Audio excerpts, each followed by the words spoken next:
እቺ ኤርትራ የምትባል እኮ 8 አውራጃ ብቻ ናት። የጀግናው 3ኛ ሜካናይዝድ ክፍለ ጦር የ301ኛ ሜካናይዝድ ብርጌድ መሐንዲስ ሻምበል ነኝ። ኤርትራ ዛሬ እንዳውም ይሄ ድምፅ ከሰማ ከገባላት ቶሎ እርቅ እንድትለምን ይላሉ። እኔ አስመራ ከተማ ውስጥ ብቻ 22 ትላልቅ ፋብሪካ አለ። ሰንበል አውሮፕላን ማረፊያ አሳዘነኝ። በቀደም የሆነ አረብ እሱን ይዛ መጣ፣ እያየው ነው በሚዲያ። አንድ አውሮፕላን ብቻ ወርዳ ያኔ የሚያውቁ አውሮፕላን ማረፊያ የለም፣ ተቦጫጭቆ አልቋል። አየር መንገድ ላይ እንደምታዩት ዶክተር ወርቅነህም ጠቅላይ ሚኒስትሩም ከነ ኢሳያስ ጋር ሲከራከሩ ሲጨቃጨቁ የምናየው ሁሉ የሚኒስትሮቻቸውን ጭምር በራሳችን ፕሌን ጭነን መተን ወደ አዲስ አበባ አምጥቶ ከዛ ከአዲስ አበባ ወደ ጅቡቲ ሄደው ኢሳያስ አፈወርቂ እንደ እብድ ነው ሄዶ ጦርነት ላይ የሚገባ። የቆዩ ሰው ናቸው፣ አማካሪ የላቸውም።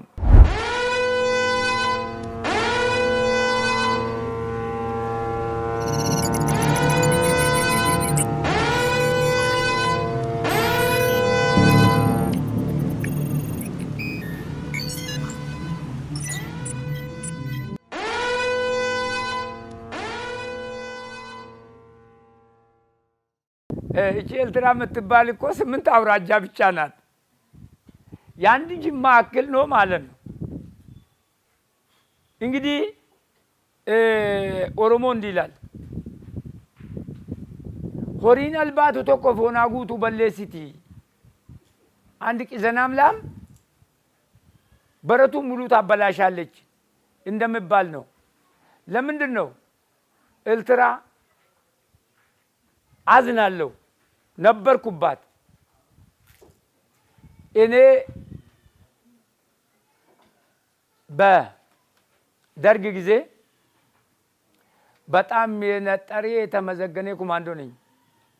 አመት ከ6 ወር የሰለጠነ ኮማንዶ ነኝ። የጀግናው 3ኛ ሜካናይዝድ ክፍለ ጦር የ301ኛ ሜካናይዝድ ብርጌድ መሐንዲስ ሻምበል ነኝ። አንድ በአንድ ነው አበጥሬ የሚያውቃት ኤርትራን። ስለዚህ ኤርትራ ዛሬ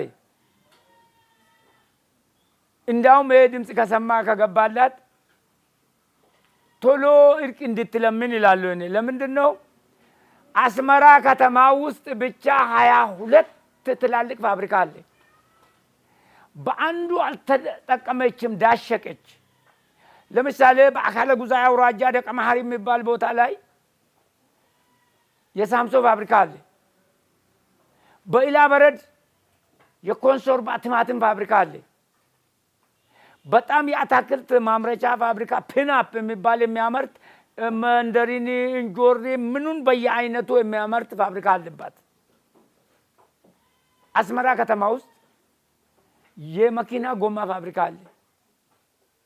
የዳሸን ጫማ ፋብሪካ አለ። የሱፍ ፋብሪካ አለ። ጀሚሎቲ ቢራ ፋብሪካ አለ። ቪኖ ውሻ ገዳይ ፋብሪካ አለ። የተለያዩ ፋብሪካዎች ያሉባት ዛሬ ማለት ነው። ሰንበል አውሮፕላን ማረፊያ አሳዘነኝ። በቀደም የሆነ አረብ እሱን ይዛ መጣ፣ እያየው ነው በሚዲያ። አንድ አውሮፕላን ብቻ ወርዳ ያኔ የሚያውቁ አውሮፕላን ማረፊያ የለም፣ ተቦጫጭቆ አልቋል።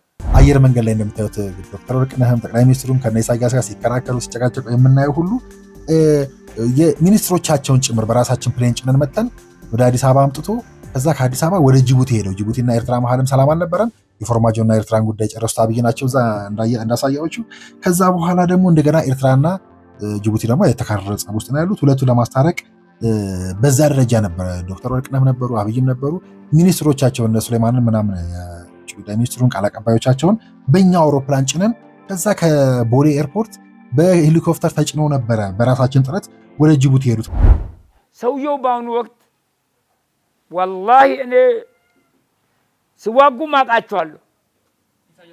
ኢሳያስ አፈወርቂን እንደ እብድ ነው ሄዶ ጦርነት ላይ የሚገባ። የቆዩ ሰው ናቸው፣ አማካሪ የላቸውም። እሳቸው ሁሌ ማለት ነው የጦር ነገሪት ነው ልባቸው ላይ የሚመታ እንጂ የሰላም የአትክልት የልማት ነገር አይታያቸውም። ምጽዋ እሳቸውን ይፋለማሉ። ስለውነት ልንገራችሁ ምጽዋ ከምጽዋ ወደብ በላይ ኃይለ ሥላሴ እንዲህ ብሎ የኛ ናት ብሎ የማሳዩ የኃይለ ሥላሴ ሐውልት አለ።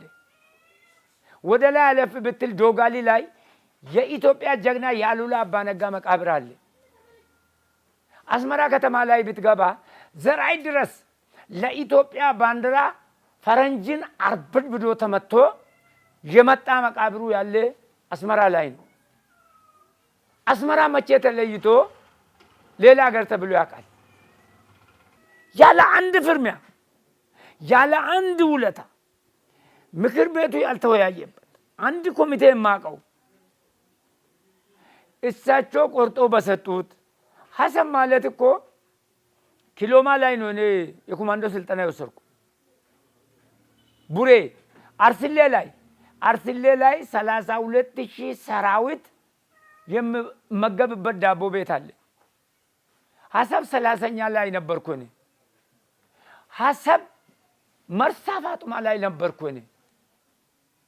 መርሳ ፋጡማ ደሴቱ ላይ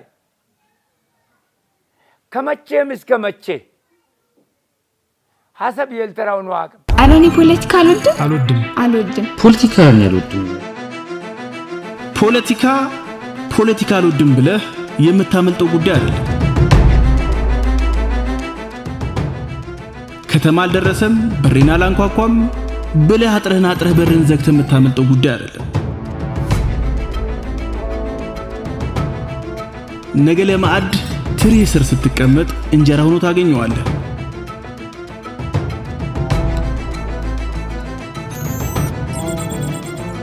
ምክንያቱም ጉርሻህ ላይ ያለው ዳቦ የስንዴ ፖለቲካ ነው።